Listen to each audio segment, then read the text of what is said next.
Hello बच्चों, आज हम 10th क्लास के मैथमेटिक्स का एक्सरसाइज 3.1 का क्वेश्चन नंबर 6 सॉल्व करेंगे।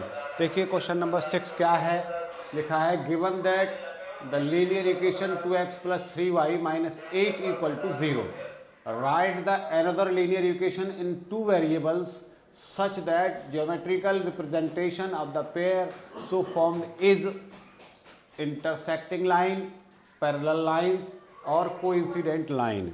इसका मतलब ये हुआ कि हमें ऐसा ही कोई दूसरा इक्वेशन लिखना है जो ये बताए कि वो इंटरसेक्टिंग लाइन का है, पैरेलल लाइन का है और कोइंसिडेंट लाइन का है।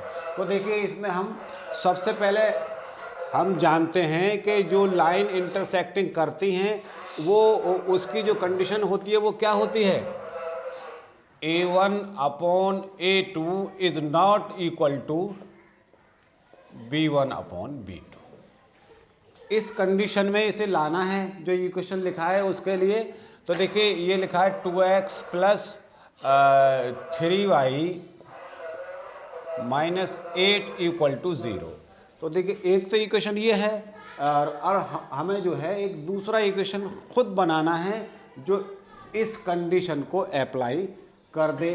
तो देखिए यहाँ A1/A2 और B1/B2 ये इक्वल नहीं है। इसका मतलब ये है कि हम इसको तो यही ऐसे ही लिख दें 2x, ये यहाँ A1 की वैल्यू 2 है और इसको लिख दें हम 4y लिख दें और इसको हम कुछ और लिख दें। मान लीजिए हमने इसको 9 लिख दिया। तो यहाँ पर हम देख रहे हैं कि ये A1 की वैल्यू है, ये A2 की वैल्यू है, ये B1 की वैल्यू है, ये B2 की वैल्यू है, ये C1 और C2 के। देखिए यहाँ इसको लिखे हम 2/2 और इसको लिख दिया हमने 3/4 और इसको लिख दिया हमने -8/9। तो यहाँ देख रहे हैं हम कि ये जो है ये तीनों एक दूसरे के इक्वल नहीं हैं, लेकिन यहाँ ये 3/4 2/2 इज़ नॉट इक्वल टू 3/4।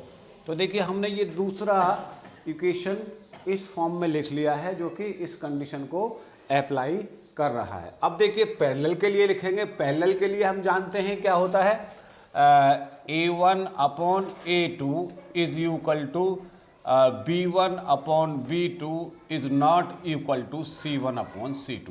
और हमारा गिवन इक्वेशन क्या है, 2x + 3y - 8 = 0। अब हमें अनदर इक्वेशन लिखना है जो इस कंडीशन को अप्लाई करता हो। तो देखिए हमें क्या करना है, इन दोनों को इक्वल लाने के लिए इनको डबल कर दो, ये हो जाएगा हमारा 4x और ये हो गया 6y। इसको हम कुछ भी लिख दें, लिख दिया हमने 15 = 0। अब यहाँ से हम कंपेयर करें तो देखिए 2/4 हुआ ये और ये हमारा हुआ 3/6 हुआ और ये हमारा -8/15, यानी A1, A2, B1, B2 इनकी सारी वैल्यू कलेक्ट की हैं और इसको इस फॉर्म में लिखना है हमें।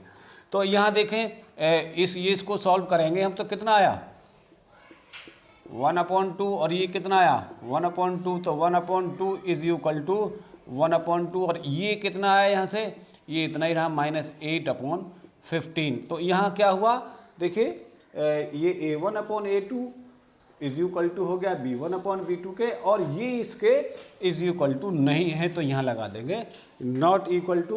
तो हमने यहाँ कोई दूसरा इक्वेशन फाइंड कर लिया है जो इस कंडीशन को अप्लाई कर रहा है। अब देखिए आगे कि यहाँ लिखा है कोइंसिडेंट लाइन। तो पहले तो इसी लाइन को लिखेंगे 2x + 3y - 8 = 0। अब कोइंसिडेंट लाइन क्या कहती हैं, वो ये कहती हैं कि देखिए इसमें जो है हम दूसरा लिख लें, इसको डबल कर दें, ये हो गया 4x + 6y और ये हो गया -16 = 0। यहाँ से A1 = 4 हो गया, सॉरी A1 = यहाँ से हुआ 2 और B1 = हुआ यहाँ से 3 और C1 = हुआ -8 और A2 = हुआ 4 और B2 है यहाँ से 6 और C2 है यहाँ से -16। तो यहाँ से निकालें हम A1 अपॉन A2, A1 की वैल्यू है 2, A2 की वैल्यू है 4, ये हो गया हमारा सॉल्व करके 1/2। और B1 अपॉन B2, B1 की वैल्यू है 3, B2 की वैल्यू है 6, सॉल्व करके ये भी हो गया हमारा 1/2। और C1 अपॉन C2, C1 की वैल्यू है यहाँ -8 और इसकी वैल्यू है -16। जब इसको सॉल्व करेंगे तो ये हमारा आ जाएगा 1/2, यानी ये 1/2 हो गया। तो here A1 upon A2 is equal to B1 upon B2 is equal to C1 upon C2।